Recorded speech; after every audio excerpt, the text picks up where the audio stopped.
Hello,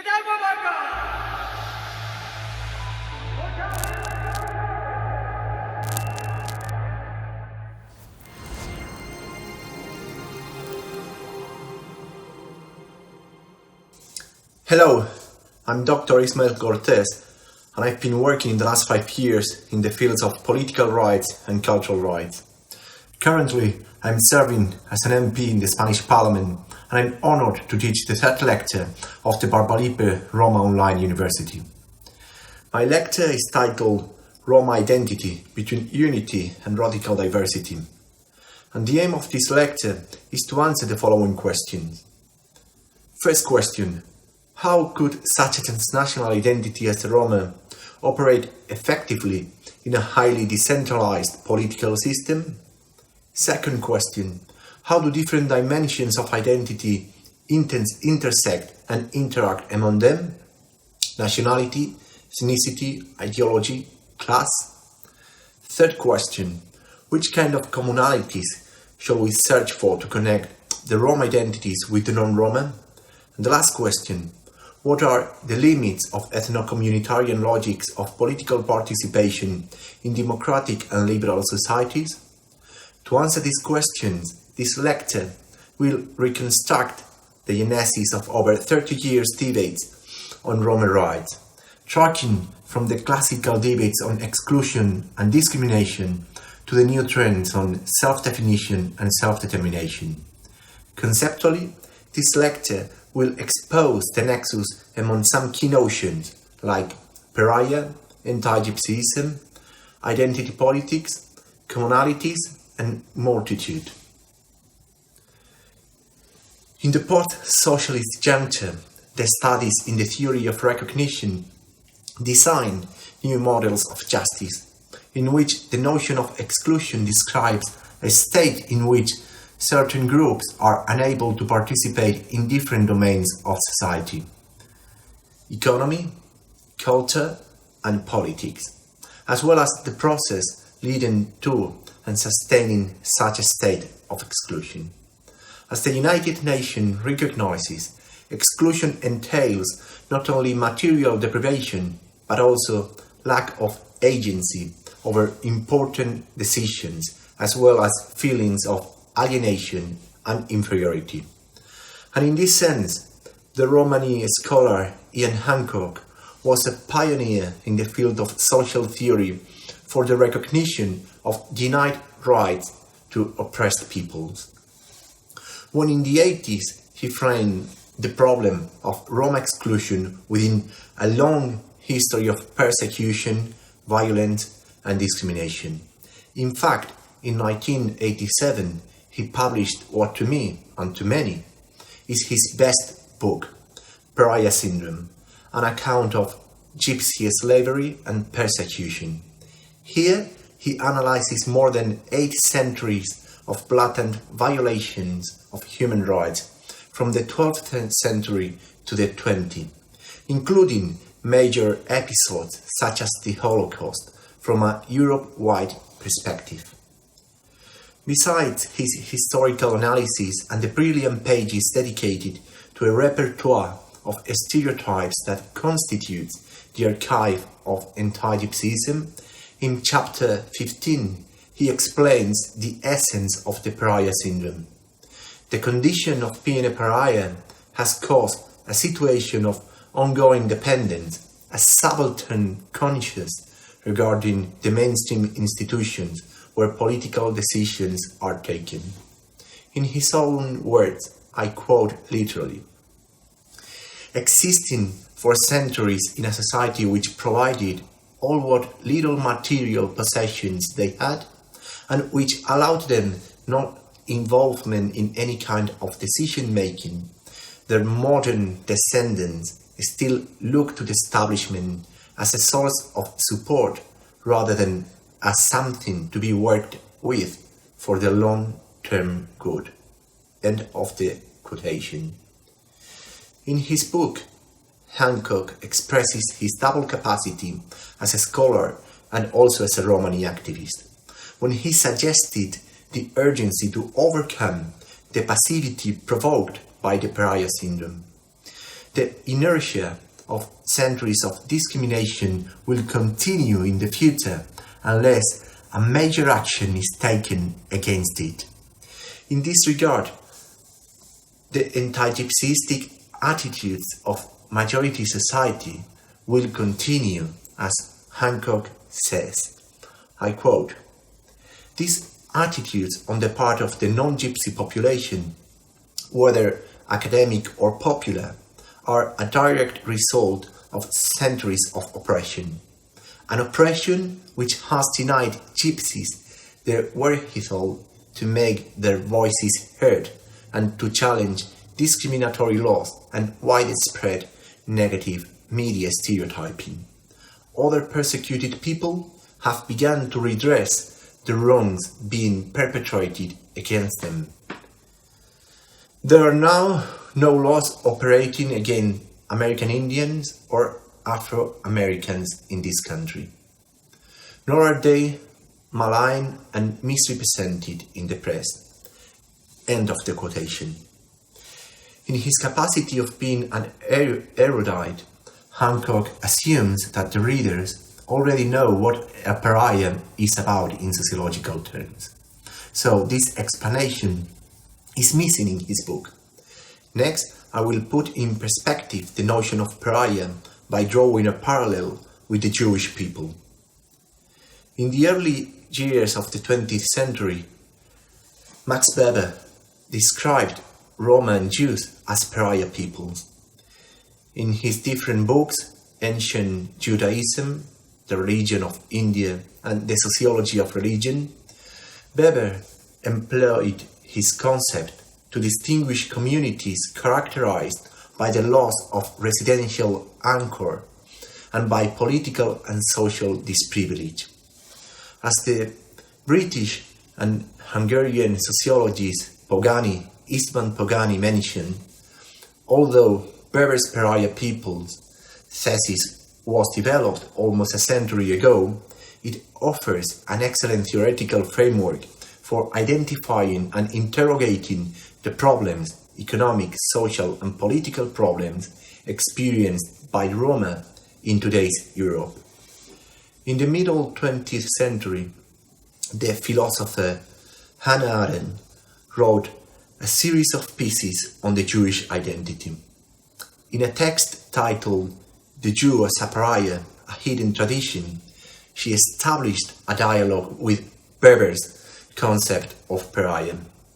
Arendt opposed the prominent position of the Jewish people in the realm of culture, arts and science to its condition of being a political outcast. According to Arendt, this political attitude has a traumatic, historical and unconscious nature. Arendt analyzes the metaphor of the castle, a symbol of a political fortress, based on Kafka's novel. What the protagonist K expects from the rulers of the castle is nothing else than let him be by his own. Similar to the description made by Hancock about the condition of being a pariah, Arendt says that all the experience of the protagonist K in the castle is determined by having as a stranger to depend on other people's bounty and with being tolerated by reason of a mysterious act of grace. K spent most of the novel doggedly trying to overcome the bureaucracy that the castle imposes on the villagers. At some point, the castle becomes interested on K's intellectual knowledge and he is recognized as a land surveyor. The situation of K turns to be much more difficult at the moment when he takes a higher status. As soon as the villagers discover that the stranger K enjoys the protection of the castle, their original mood of contemptuous indifference turns to be one of hostility. The metaphor of the castle can be read as a warning about the danger for pariah people of having a visible political status. According to what Arendt calls the hidden tradition of the Jew as a pariah, the Jewish should rather develop themselves through other means but politics. As a rebel philosopher against the hidden tradition, Arendt's position was rather the opposite. The Jewish experience of the persecution and marginality, especially during the rise of anti-Semitism in the times of the Nazi era, could be only reverted through the means of politics. The strategy of self-cultivation and self-development in isolation from politics was never an option to her. Following with the interpretation of the castle, I would say that the problem of the protagonist, K, wasn't that much his contact with the ruler class, but his incapacity to become neither part of the rulers nor part of the villagers. The ambiguity of K being a subaltern among the ruler and a ruler among the villagers make him to be a political outcast. This position of being in between two worlds is his major weakness. He is regarded as a stranger in any of them. His lack of political roots make him to be an outsider and to occupy what the post-colonial theory calls a placeless. Now, I will explain what identity politics means to me. To simplify, I will say that identity politics is a form of democratic communitarianism in which politics is the arena where different cultural, racial, or ethnic communities compete against each other to gain institutional power. As a complementary alternative, I defend a form of democratic communalism based on the idea of commonality coined by Tony Negri and Michael Hart, in which politics is the arena where different communities cooperate and come together to defend common goods, those which are supposed to be protected by the Universal Declaration of Human Rights. The work of Ian Hancock has had a huge influence in later research and activism on violations of Roma rights. Concretely, in the 21st century, there have been a bunch of quality projects on the study of exclusion and discrimination in different areas, from migration studies to labor market analysis, from school segregation to housing evictions, from health inequalities to media mistreatment. Ambitious international projects like the Decade of Roma Inclusion or the upcoming to its end EU framework for Roma inclusion have been deployed in the last 20 years, with more or less satisfactory results. Now, watching at the results of both the Decade of Roma Inclusion and the EU framework of Roma inclusion, there are some key deficits that can't be ignored. Here, I want to point out three aspects. First, unclear and insufficient role of Roma actors in decision-making processes affecting them at any level.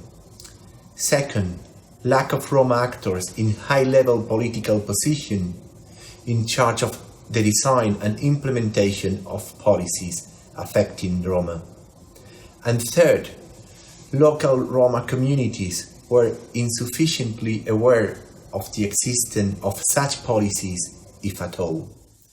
These experiences of policy failure raised up the question of which type of political participation is needed for the Roma people. The idea of being a transnational people has been operating in different intergovernmental structures since the 80s. When the International Roman Union as an NGO was given consultative status at the United Nations Economic and Social Council. And then in the 90s, the International Romani Union created relevant institutional relations with the Council of Europe, the OSCE, and the United Nations High Commission for Human Rights. Success of the International Roma Union was to claim the Roma to be a nation without a state, formed by a population of around 12 million people in Europe. Given the EU's model, different international Roma initiatives have followed the same pattern with more or less impact.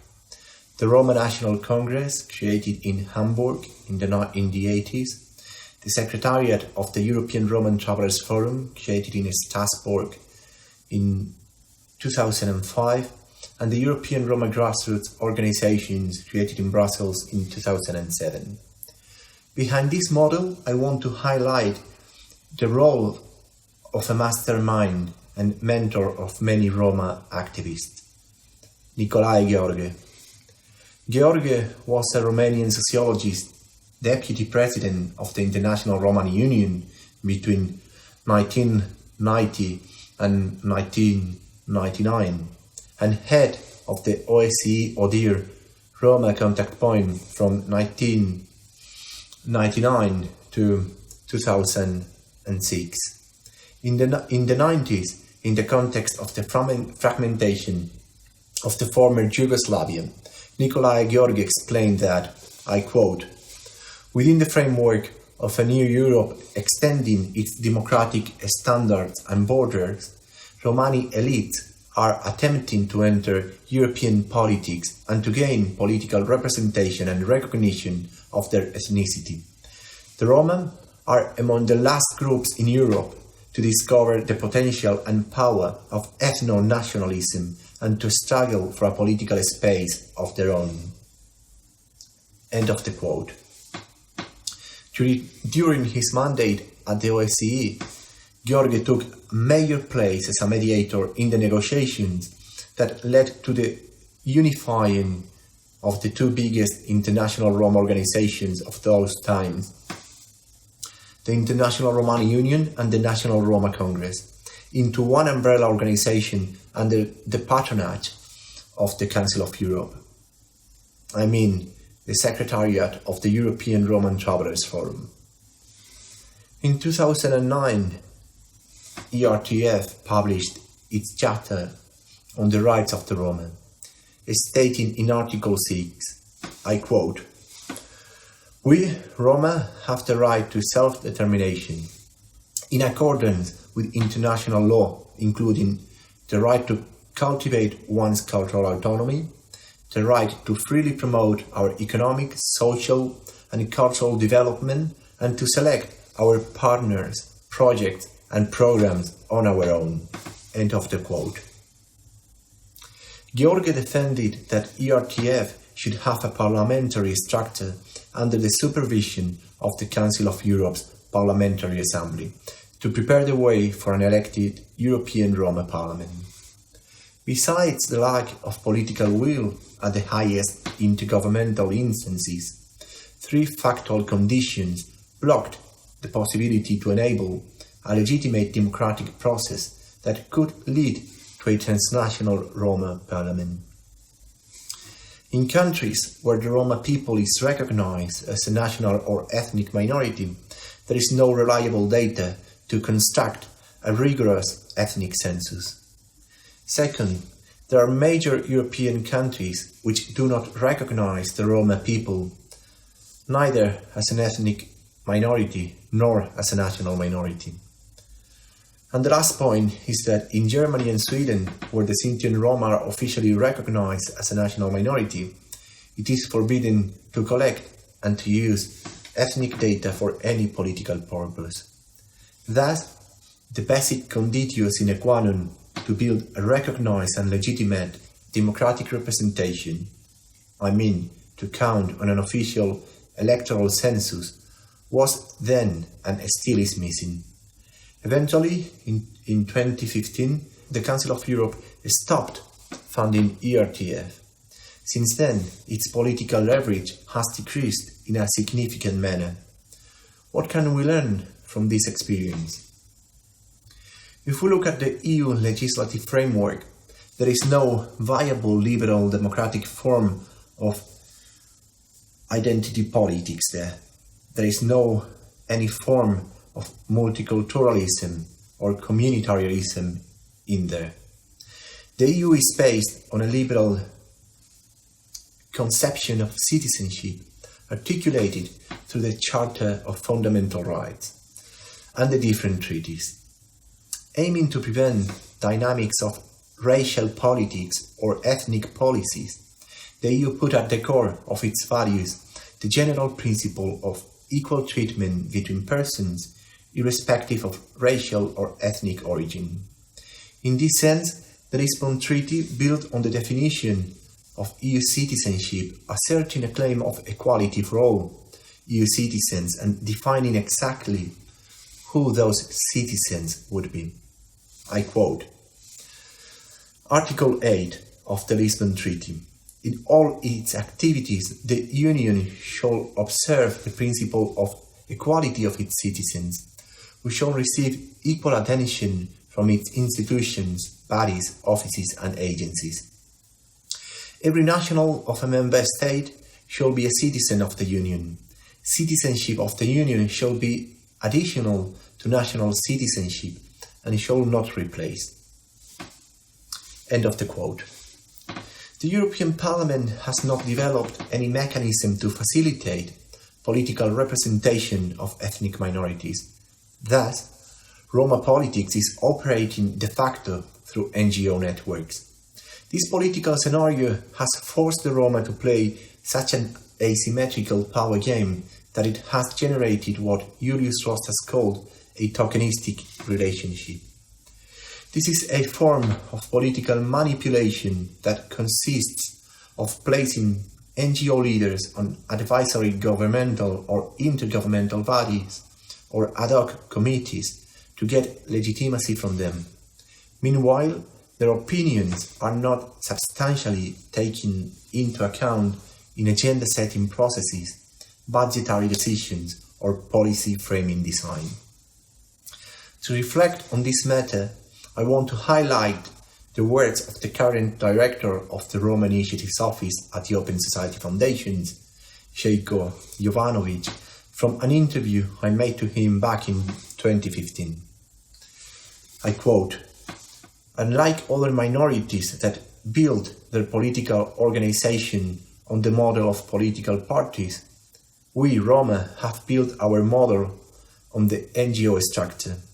This means a higher dependency on external sources, public or private donors, and on some occasions they have capitalized on our human resources against us. I believe that more and more people are realizing about it. Now, we need to build new power structures to develop our own emancipatory strategy." End of the quote. How could this power imbalance be reverted? In this regard, McGarry and Egerin brought a very relevant political question: how to make effective participation for minorities. And they talk about three dimensions of participation: participation through presence, participation through voice, and participation through influence. In addition, I will talk about representation. The political dynamics of presence, voice, and influence can work through the infrastructure of NGO networks. Otherwise, the political dynamics of representation requires the infrastructure of political parties. To enter in the dynamics of political representation, the Roma people has no other option than taking part in a complex political system. This requires critical efforts from both sides. From the side of the Romani activists, it means acquiring new political knowledge and commitment to mainstream social problems. From the side of political parties, it implies mainstreaming Roma issues in all policy questions, all policy discussions, and furthermore, to challenge the racist perceptions of their own people and their own electorates. And last but not least, from both sides, it requires the will to cooperate and to build a common ground to mobilize the grassroots. We live more and more in a world where global institutions are losing weight. political systems are gradually evolving to complex decision-making processes where national and local levels are gaining more and more power and autonomy. The gradual end of top-down centralized political systems comes with exponentially augmented political granularity, in which the political subjects must be actively engaged and grounded in debates of state-nations, regions, provinces, cities, and municipalities. If the Roma doesn't want to fall apart from this new political stage, they must be ready to use not only its unity to be heard by international institutions, but also to use its own diversity across Europe to connect with local and national agendas. To face this challenge, I find very useful the concept of commonality, coined by Tony Negri and Michael Hart. They make a distinction between community and commonality. The common starts when we cooperate beyond our own community. In their own words, I quote, "The common does not refer to traditional notions of either the community or the public. It is based on the communication among singularities and emerge through collaborative social processes of production." End of the quote. They also define the common in the following manner. I open the quote. "The common requires the growing autonomy of the multitude from both private and public control, the metamorphosis of social subjects through education and training in cooperation, communication, and organizing social encounters." End of the quote. In my opinion, the Roma need to become part of a complex political system through party politics, nationally and locally grounded, beyond any presence or influence in international forums or international institutions. Moreover, the Roma need to become part of a more complex political subjectivity, which can't be reduced to any racial or ethnic community. Such subjectivity could be constituted by multiple civic constituencies that would unify heterogeneous demands into one political platform. Community-based activism is still very much necessary to denounce the ongoing violation of basic human rights that the Roma suffered all across Europe. But this civic activity must be complemented with political action at every institutional level. To me, this is the only way to ensure that Roma problems are not aside from the mainstream agendas that concentrate the biggest funds and most of the attention of the public opinion. Here I end my lecture, and now I will be pleased to continue the debate with you through Facebook Live.